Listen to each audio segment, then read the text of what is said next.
오늘부터 출애굽기를 강해 설교할 것입니다. 빠른 속도로 진행해서 약 6개월 정도 계획을 잡고 있습니다. 왜 강해 설교가 중요하냐 하면 설교자도 사람이다 보니까 설교할 때 자기 생각과 감정이 들어가기가 십상입니다. 그래서 자기의 컬러가 드러나요. 그것은 편식을 하는 결과가 가져옵니다. 그래서 풍성함이 떨어져요. 그렇게 하지 말고 우리가 성경을 따라서 쭉 말씀을 나누다 보면 매주마다 하나님이 우리에게 은혜를 주실 테니 저도 여러분도 함께 그 말씀에 여행을 떠나보도록 하겠습니다. 자, 출애굽기라는 말은 말 그대로 애굽 탈출기죠. 애굽 탈출기. 이 원래 애굽은 이집트 아닙니까? 영어로. 근데 로마 사람들은 이집트를 발음할 때에 아이깁투스라고 발음을 했대요. 과거에 아이깁투스. 아이깁투스가 영어로 음가로 번역이 되니까 이집트가 되었고 우리나라에 들어오면서 이 아이깁투스가 그때는 한자 문화였으니까 이 한자가 애굽이 된 거예요. 애굽. 애굽이라고 불렀는데 이것이 시간이 흐르면서 우리가 가진 성경에는 애굽이 되었죠. 그래서 이집트 탈출한 이야기. 이것이 이제 출애굽기가 되겠습니다. 출애굽기의 배경은 대략 지금부터 약 3,500년 전의 역사를 담고 있습니다. 정확히 표현하면 모세가 BC 1527년에 출생한 것으로 봐요. 1527년. 그리고 그 이후로 약 80년이 지난 1446년에 라암셋에서 이스라엘 백성들을 이끌고 모세가 탈출을 하게 됩니다. 이제 이런 배경을 가지고 있습니다. 출애굽기는 또 다른 책이라기보다는 창세기 2라고 생각하면 돼요. 창세기의 연속선상에 있는 책이다. 창세기 마지막이 어떻게 끝나냐면 요셉이 죽음으로 끝나요.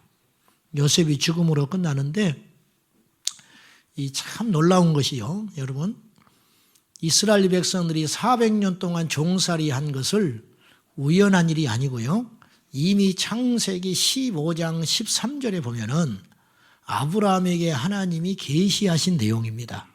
400년 전에 하나님께 제사를 드리고 났더니 하나님께서 어떤 계시를 주셨냐면 아브라함에게 네 후손이 이방에서 객이 될 것이고 그들에게 종살이를 하다가 돌아오리라만 해도 놀라운 이야기인데 400년 동안 종살이 할 것이다. 연도까지 하나님께서 그 기간을 못을 박아버려요.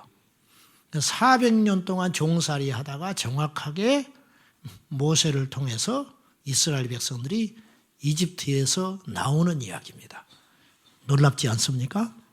성경은요, 약속과 성취로 되어 있는 책이에요. 예수님을 보내겠다. 구약에 계속 그 약속을 하세요.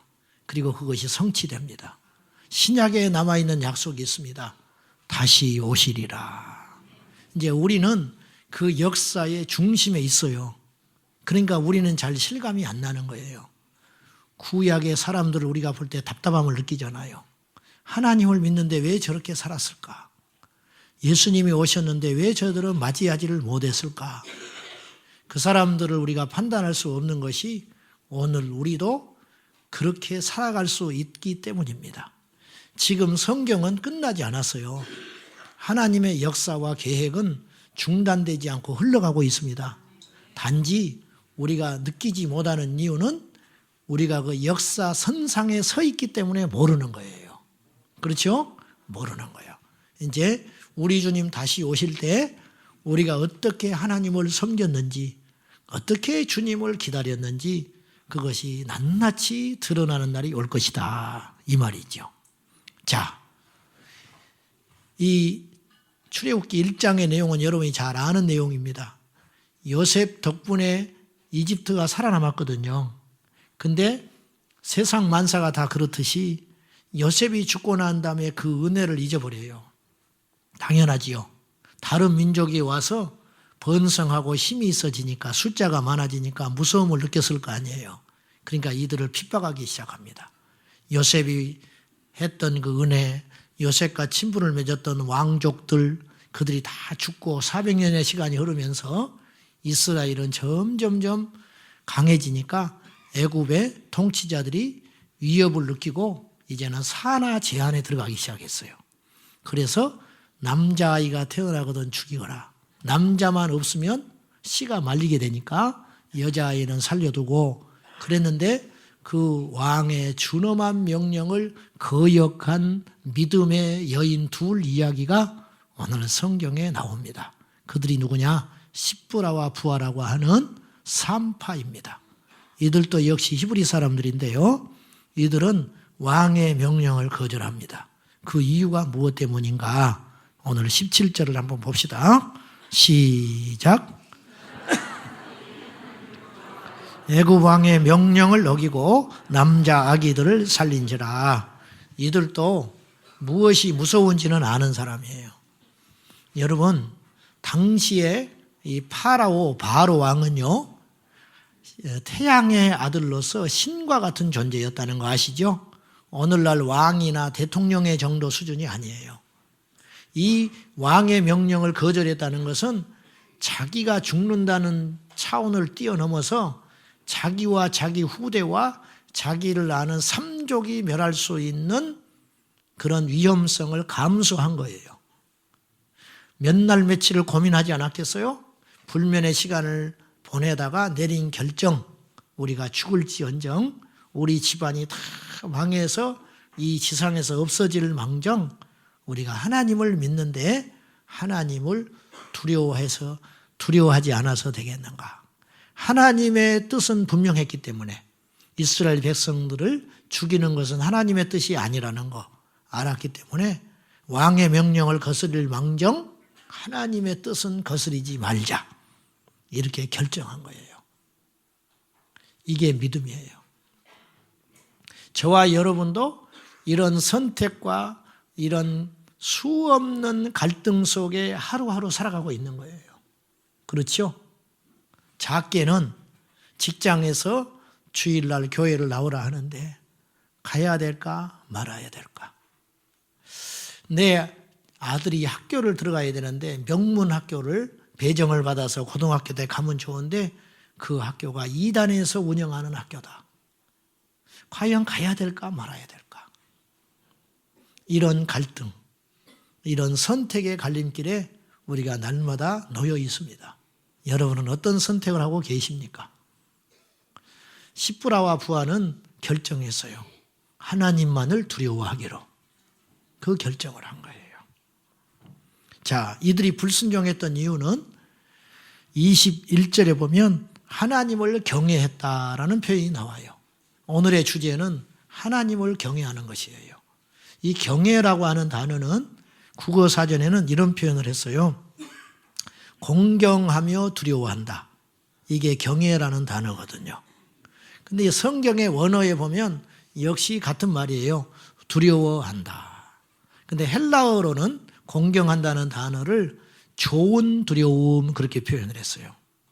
그러니까 어떤 대상을 무척 사랑하고 좋아하는데 두려워하는 마음도 있다. 하나님을 너무너무 사랑하고 우리 좋으신 하나님을 그분과 함께 영원히 살고 싶은데 그래도 선은 넘지 않는 거예요. 이것이 경외하는 거예요. 아담과 하와에게 하나님께서 에덴 동산을 만드시고 거저주시고 마음껏 누려라. 이거 사랑이거든요. 근데 한 가지, 동산 중앙에 있는 선악과는 만지지도 먹지도 말라. 그거는 경외하기 때문에 그걸 지켰어야 하는 거예요. 이걸 넘었어요. 하나님을 믿었고 하나님이 살아계신 것도 알았지만 그분을 경외하는 마음이 식어버린 거예요. 여기서 범죄한 거예요. 성경에 보면 하나님을 경외했던 모델들이 나와요. 아브라함을 들 수 있어요. 창세기 22장 12절에 보면 아브라함이 아들 이삭을 번제 제단에 올려놓고 묶어놓고 칼을 들어서 주저없이 칼을 들어 죽이려고 합니다. 그때 사자가 말려요. 아브라함아, 아브라함아, 네가 네 아들 독자 이삭을 하나님께 아끼지 않고 바쳤으니 이제서야 네가 하나님을 경외하는 줄 알았노라. 테스트에 통과한 거예요. 아브라함도 사람이에요. 아브라함도 우리와 똑같아요. 어쩌면 자식에 대한 사랑은 우리보다 더 컸을지 몰라요. 왜냐, 첫째 하나님이 주셨고 두 번째는 100살에 얻었잖아요. 100살에. 그리고 하나밖에 없잖아요. 친자식은. 그에 대한 사랑은 너무너무 각별했을 거예요. 재산이 문제가 아니죠. 자기가 죽더라도 자식을 위해 살릴 수 있었을 거예요. 근데 아브라함은 그 3일을 걸어오면서 결정한 거예요. 내가 나의 전부를 걸고라도 하나님께 순종하겠다. 하나님을 경외했기 때문에 내 아들 하나밖에 없는 이삭을 단호하게 바쳐서 불로 태워서 하나님께 번제로 드릴 행동을 한 거예요. 생각만 해도 무서운 일이죠. 공부 잘하는 자식이 어느 날 난데없이 고등학교 3학년 때 수련회를 갔다 오더니 성령을 받아서 신학을 하겠다고 우길 때 얼마나 마음이 아프겠어요. 답답하지 않겠어요? 못하는 놈이 간다고 그러면 할렐루야인데 공부 잘하는 놈이 인류대학을 갈 만한 애인데 우리 집안을 일으켜 세울 만한 애인데 갑자기 빌어먹을 은혜를 받아가지고 신학을 해서 목사가 된다고 할 때 선뜻 기뻐할 사람이 이 중에 얼마나 되겠습니까? 쉽지 않아요. 그것도 쉽지 않아요. 그런데 죽여서 하나님께 드린다. 이것은 초자연적 믿음이에요. 아브라함은 그런 믿음으로 결단을 했다는 거예요. 지난주에 선한 목자교회 유기성 목사님이 설교를 하시면서 이런 예화를 들었습니다. 이름만 되면 알 수 있는 1980년대 미국의 방송 설교로 유명한 책도 쓰셨어요. 그 책이 이제 한국에도 들어와 있는데 그 목사님이 실족한 이야기가 있어요. 이분은 미국의 불신자들 사이에서도 유명한 방송 스타 목사입니다. 근데 이분이 어느 날 공금을 횡령하고 다른 여자와 간음을 해가지고 감옥에 갇히게 됐어요. 많은 유혹을 받았겠지요. 어쨌든 이기지 못하고 감옥에 들어가게 됐어요. 실형을 받아가지고. 그때 존 비비어 목사님, 순종이라는 책으로 유명한 존 비비어 목사님이 이분을 면회를 갔어요. 면회를 가가지고 목사님은 언제 하나님에 대한 그 사랑을 잊어버렸습니까? 그러니까 이렇게 당신이 넘어진 거 아니냐 그 말이죠. 그랬더니 이분이 뜻밖의 말을 했어요. 존 목사님, 나는 한 번도 하나님의 사랑을 잊은 적도 없고 하나님을 안 사랑해 본 적도 없습니다. 지금도 역시 마찬가지입니다. 어이가 없는 거예요. 존 비비어 목사님이. 재차 물었어요. 아니, 하나님을 당신이 지금까지 이렇게 사랑했다라면 어떻게 이런 일이 일어날 수 있죠? 어떻게 이렇게 감옥에 있을 수가 있습니까? 그렇게 물었더니 이 목사님이 이렇게 말을 했어요. 나는 하나님의 사랑을 떠난 적도 없고 그분을 안 사랑해 본 적은 없지만 나는 그분을 두려워해 본 적이 없습니다. 이렇게 이야기했어요. 그러면서 재차 이렇게 이야기했어요. 지금 미국의 모든 그리스도인들이 하나님을 사랑한다고 하지만 하나님을 두려워하지는 않습니다. 이렇게 이야기했어요. 저는요, 그 이야기가 오늘 우리 한국 교회, 저와 여러분이 들어야 할 음성이라고 생각해요. 하나님을 다 믿는다고 그래요. 하나님이 살아계신 걸 다 인정해요. 하나님이 나를 복을 주시고 나를 병을 고치시고 내 자손에 하나님이 축복해 주신다는 걸 다 믿어요. 그런데 하나님을 무서워하진 않아요. 이것이 모든 악의 시작이에요. 잠언서 1장 7절에 보면 여호와를 경외하는 것이 모든 지식의 근본이거늘 미련한 자는 지혜와 훈계를 멸시하느니라 그랬어요. 여러분, 세상의 모든 지식을 다 갖는다 할지라도 하나님을 경외하는 법도를 배우지 않으면 그 지식은 필요 없는 지식이라는 거예요. 반대로 세상을 잘 몰라요.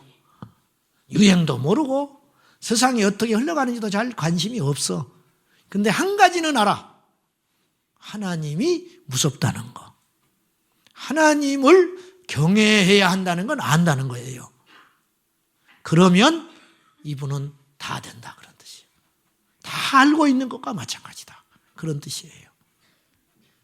제가 어릴 적에 교회 16 되던 해에 친구 따라서 교회를 나갔는데 그때 지금 생각해 보니까 옛날 그 어른들의 신앙생활과 우리 신앙생활은 많은 차이가 있는 것 같아요.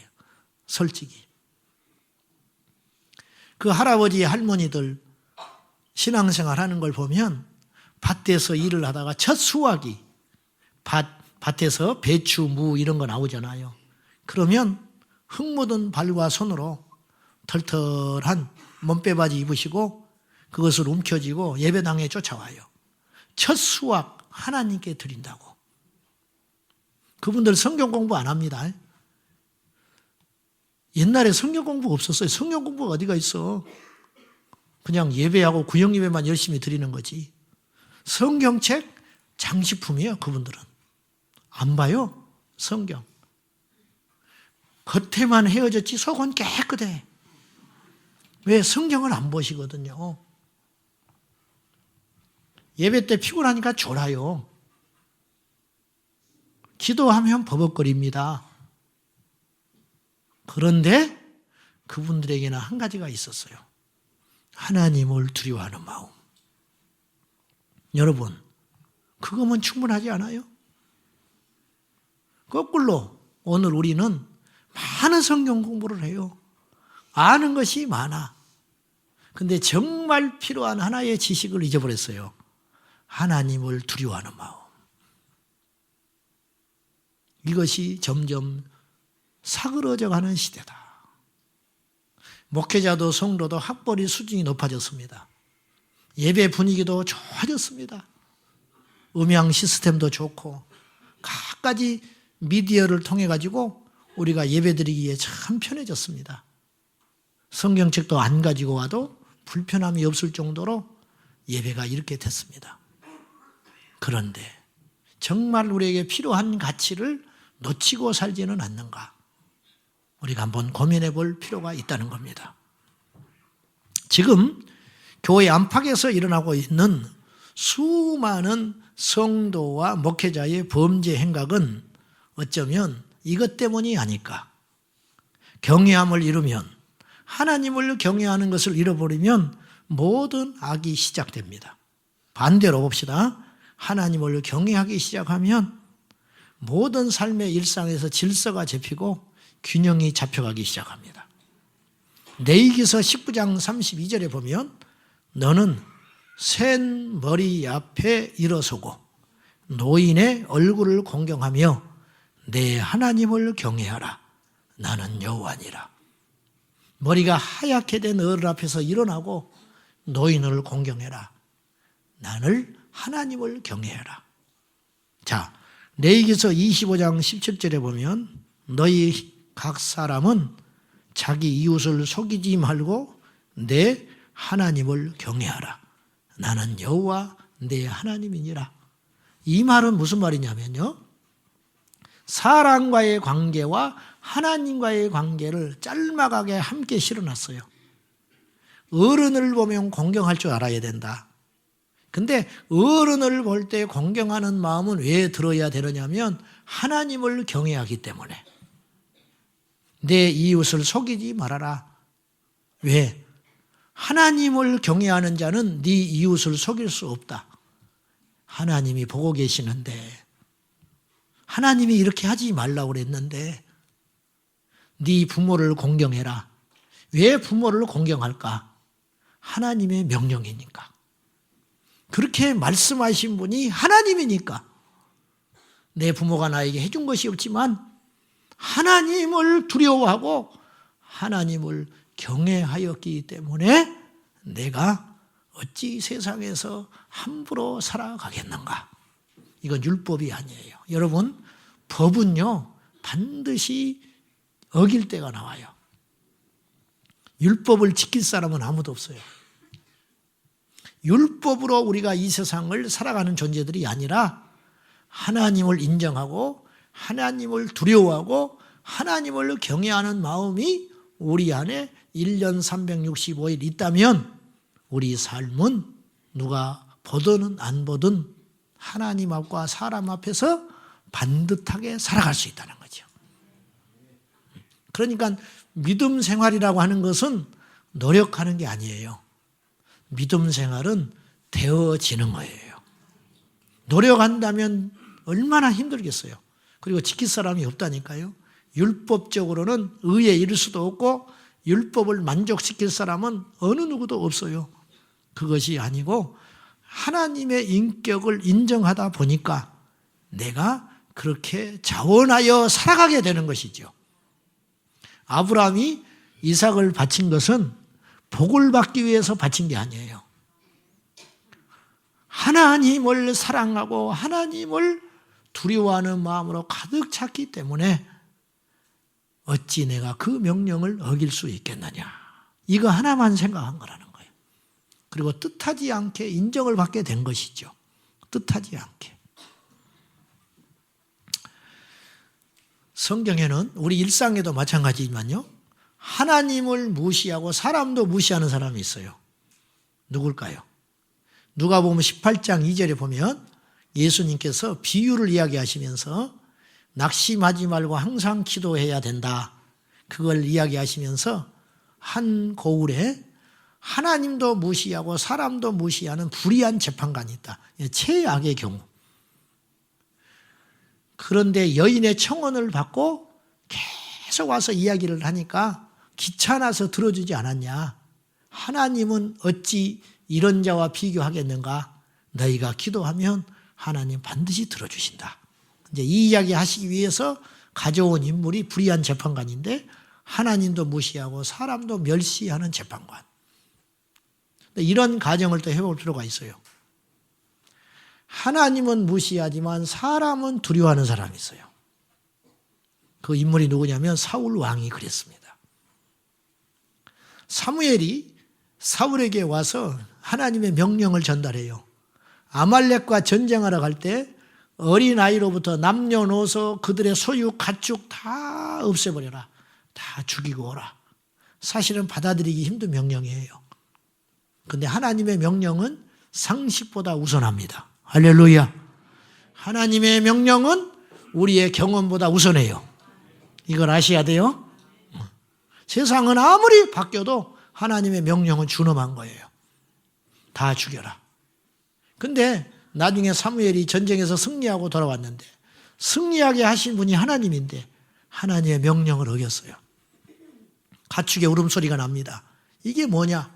하나님이 다 멸하라고 했는데 그랬더니 사울 왕이 가슴 아픈 소리를 해요. 당신의 하나님께 번제하기 위해서 이 가축들을 살려가지고 왔습니다. 그러니까 좀 봐주라 그 말이에요. 당신의 하나님이라는 말을 계속해요. 너무 가슴 아픈 이야기예요. 여러분에게 하나님은 어떤 하나님이에요? 여러분의 하나님이요? 남편의 하나님이요? 응? 나의 주, 나의 하나님인가요? 아니면 우리 부모님 선대로부터 믿어왔던 그 하나님. 나는 아직 하나님을 만난 적이 없는데 부모님들이 열심히 믿음 생활을 했고 그 유산을 물려줬으니까 그냥 문화로만 갖고 있는 건 아니에요. 그 사람은 하나님과 상관없습니다. 그 사람은 하나님과 상관없어요. 나중에 사울이 사무엘에게 자기 본심을 이야기해요. 내가 이 가축을 살려서 가져온 이유는 백성들을 두려워했기 때문입니다. 백성들이 수군거리지 않았겠어요? 처음에 사울 왕은 하나님의 명령을 지키려고 했을 거예요. 다 죽여라. 근데 군사들과 사람들이 수군거리는 거예요. 미쳤나 봐. 그러면 우리가 피 흘려서 싸워서 얻은 것이 뭐야? 응? 이 많은 걸 왜 없애? 우리도 죽겠는데 가져가야지. 처자식들이 기다리고 있는데. 그런 소리를 듣고 나니까 사울의 마음이 쭈그러드는 거예요. 이들을 비율을 맞춰주지 않으면 나중에 내 말을 안 듣겠다. 그래서 사람들의 말을 들어주기 시작한 거예요. 그래서 가축을 살려서 왔다는 거예요. 그 사이에 하나님의 명령은 무시되고 만 거예요. 나중에 사무엘이 사울에게 이렇게 이야기해요. 당신이 하나님의 말씀을 버렸기 때문에 하나님도 당신을 버렸다. 근데 사울은 자기가 얼마나 무서운 자리에서 변질되어 타락에 넘어져 있는지조차도 몰라요. 그래서 하나님께 회개하지를 않아요. 엘리 제사장 두 아들 홈리와 비느하스는 하나님을 무시했던 대표적인 인물이에요. 재물을 가져다가 먹었습니다. 그리고 해막에서 수종드는 여인을 간음을 했습니다. 엘리가 자기 두 아들을 불러다가 충고합니다. 사람이 사람에게 범죄하면 하나님이 심판한다. 하나님이 판결한다는 뜻이에요. 옳고 그름을 따져줄 것이다. 근데 사람이 하나님께 범죄하면 그 사람을 위해서 누가 기도해 주겠냐? 정신 좀 차려라. 근데 이들이 듣지를 않습니다. 엘리의 두 아들이 아버지의 말을 듣지를 않아요. 근데 성경은 이렇게 기록을 해놨어요. 듣지 않은 이유가 무엇이냐? 하나님이 이들을 죽이기로 작정했기 때문이다. 여러분 무서운 말이에요. 하나님의 기적을 보고도 믿지를 않아요. 왜 그런지 아세요? 하나님이 그를 버렸기 때문이에요. 복음을 들었는데도 깨지질 않아요. 왜 그런지 아세요? 하나님이 그를 버렸기 때문이에요. 우리가 이런 성경에 대해서 익숙하지를 않는데 사실은 신명기 28장을 보십시오. 3분의 1이 축복이고 3분의 2가 저주입니다. 심판. 너희가 여호와의 말을 청종하면 복을 받는다. 초기에 쭉 이야기를 하세요. 가축까지 복을 받는다. 네 후대가 복을 받는다. 그리고 나서 3분의 1이 끝난 다음에 나머지 3분의 2는 너희가 여호와의 명령을 듣지 않고 불순종하면 이런 심판을 받게 될 거다. 경고한 거예요. 근데 여러분 기억하셔야 돼요. 그것도 사랑이에요. 아멘. 그것도 사랑이라. 지옥이 있기 때문에 우리는 지옥의 심판이 무서워서 천국을 가는 거예요. 무슨 말인지 아시죠? 우리가 하나님을 경외함을 잃어버리면 우리는 이 세상에서 악과 짝하여 하나님을 잃어버리는 자가 된다는 거예요. 기억하십시오. 우리가 지금 좋으신 하나님만을 찬양할 때가 아니고 하나님의 두려운 것도 기억해야 할 때입니다. 응답하시는 하나님, 사랑의 하나님, 좋으신 하나님 50%입니다. 그 하나님만을 바라보면 우리는 방자하기가 쉬워요. 그래서 우리가 세상에 나가서 승리할 수 없습니다. 진정한 믿음은 사랑과 은혜와 응답의 하나님도 우리가 믿어야 하겠지만 악한 자를 심판하시고 징계하시는 지엄하신 하나님, 그 하나님도 우리 한쪽에 꼭 담고 믿음 생활해야 된다 그 말입니다. 오늘 이 시대에 이것이 흐려져 버렸다는 거예요. 예배 시간에 막 핸드폰이 울립니다. 하나님을 경외하지를 않습니다. 그리고도 그냥 놔두는 거예요. 누구도 그 사람을 향하여 책망하지를 않습니다. 아이들이 학교에 가면 떠들지 않습니다. 수업 시간에.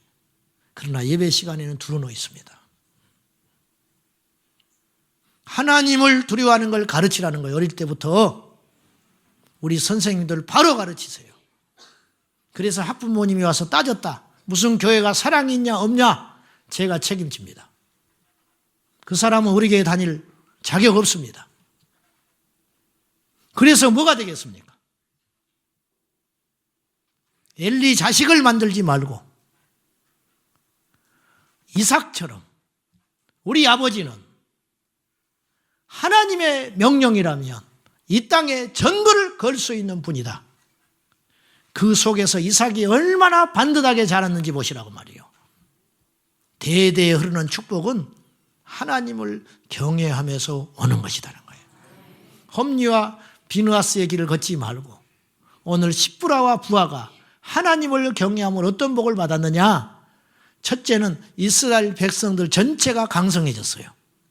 여러분, 그렇게 애굽 왕이 죽이려고 했는데 모세가 람셋에서 이스라엘 백성들을 끌고 나올 때 광야에서 계수합니다. 20세 이상의 전쟁에 나갈 수 있는 장정이 몇 만이냐? 60만이에요. 그렇게 죽이려고 했는데 죽이지 못했어요. 살아남는 거예요. 60만이 살아남아 있었어요, 그 당시에. 그리고 80에 모세가 소명받았을 때 말 못한다고 변명하니까 하나님이 네 형이 있지 않냐? 아론은 그러면 그동안 어떻게 살고 있었던 거예요? 기억하십시오. 하나님이 막으시면 열 자가 없고 하나님이 열면 닫을 자가 없어요. 우리 인생의 승부는 하나님과의 관계에 있는 거예요. 십부라와 부하도 히브리 여인이라니까요. 히브리 사람인데 오늘 성경에 의하면 하나님을 경외했기 때문에 그의 집안이 그들의 집안을 흥왕하게 하셨다는 거예요. 자기 자식들이 죽지 않았다는 거예요. 자기 손주들이 죽지 않았다는 거예요. 서슬펄은 애굽의 왕의 눈에 불을 켜고 죽이려고 해도 하나님이 생명을 지켜주시기 때문에 죽일 수가 없었다는 거예요. 하나님이 함께 하시면 광야에서도 길이 나고 사막에서도 샘이 터지는 거예요. 여호와를 경외하는 자는 어떤 복을 받느냐? 원수의 목전에서 상을 베푸시는 하나님. 원수의 목전에서. 돌아가신 김중권 목사님이 백문일답이라는 유명한 이야기를 하셨어요. 100가지 질문을 하지만 답은 하나다. 우리 일상에서 100가지의 시련이 올 수 있어요. 우리에게서 100가지의 문제가 있을 수 있어요. 100가지의 질병과 문제가 일어날 수 있습니다. 자식이 속을 썩이고 돈이 없고 시집과의 관계가 무너지고 부부 사이가 어렵고 여러 가지 셀 수 없는 수없는 100가지의 문제가 서로 합력해가지고 나한테 공격에 올 때 답은 오직 하나다. 예수 그리스도. 그래서 김중권 목사님이 100가지 질문을 던졌다니까요. 수천 명의 청년들 앞에서 이 김중권 목사님이 포효를 합니다. 여러분에게 답을 내가 가르쳐 줬으니까 여러분이 답을 이야기해 보세요. 이제 시간이 없어서 100가지는 다 못해. 몇 가지만 제가 이야기해 볼게요. 답을 크게 해보세요. 오늘 우리 머리 위에 하늘을 활짝 열고 계시는 분은 누구십니까? 좀 크게 해보셔. 우리를 보고 가장 기뻐하시는 분은 누구십니까? 모든 민족을 품고 계시는 분은 누구신가요? 천국의 주인은 누구십니까? 우리가 할렐루야 노래해야 할 이유는 누구 때문입니까? 나를 위해서 침묵해 주신 분이 누구십니까?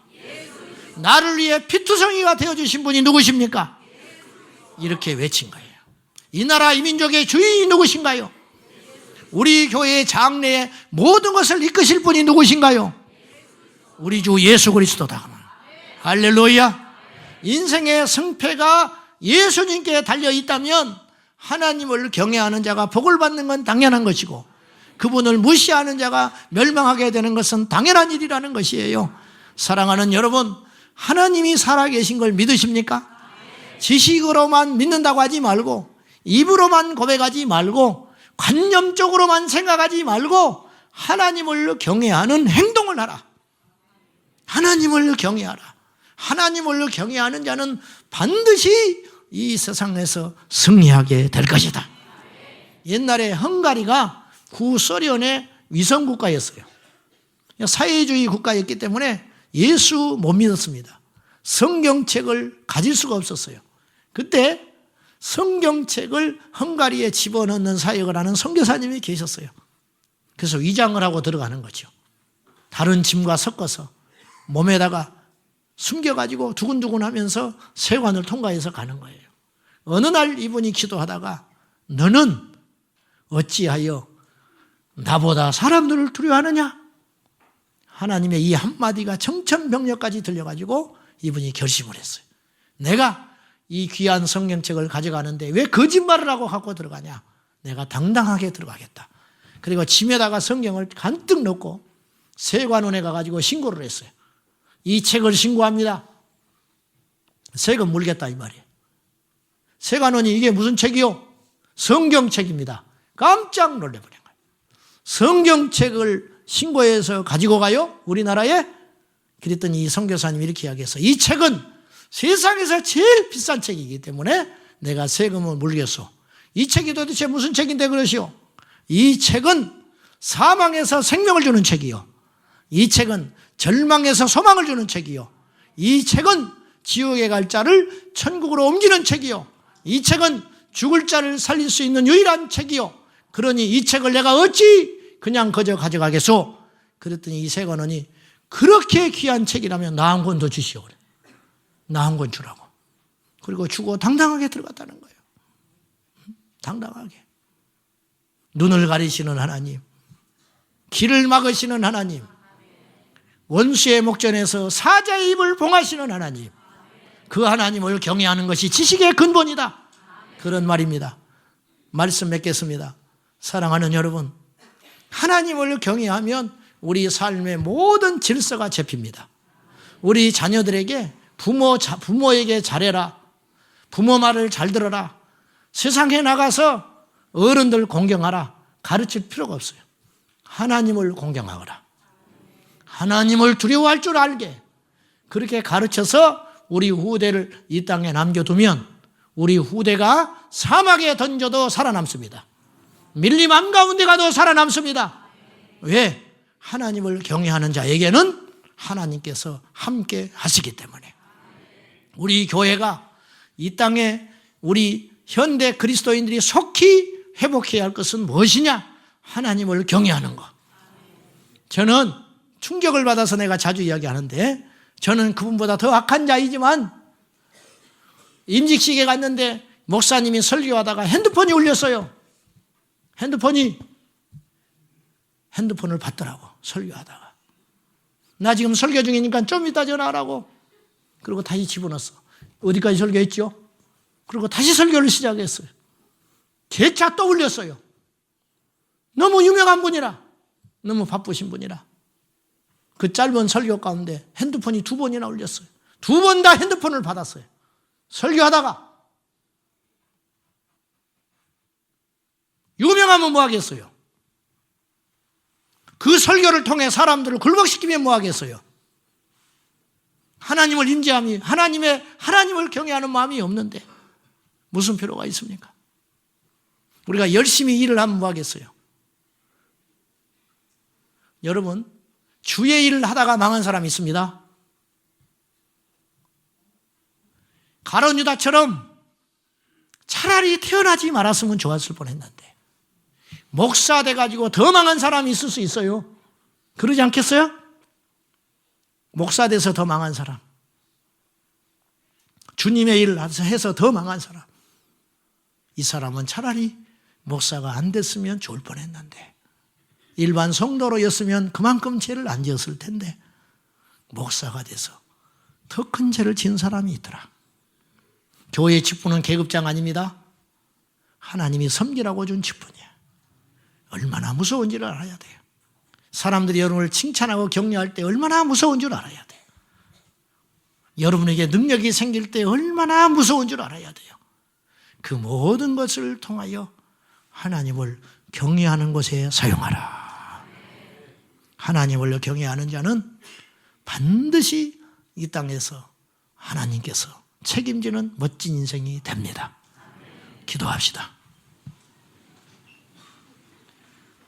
아버지 하나님, 가난해도 무지해도 시련이 와도 하나님을 경외하는 마음을 잊지 말게 하여 주십시오. 이 세대가 하나님 앞에 방자합니다.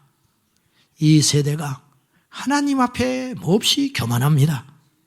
우리는 어떤지 오늘 말씀을 통하여 삼가 조심하여 다시 한번 하나님을 경외하는 그 자리로 우리를 인도해 주시옵소서. 풀어버리면 끝나는 인생, 오라 하시면 밥 먹다가도 가야 할 인생, 아무리 노력해도 그날 아침에 일어나지 못하면 아무것도 아닌 인생이거늘 우리가 자고하고 교만하고 수없는 계획을 세우고 살아갑니다. 우리를 불쌍히 여겨주시고 스데반이 보았던 주님의 보호자를 우리도 보게 하여 주옵소서. 예수님의 이름으로 기도하옵나이다. 아멘.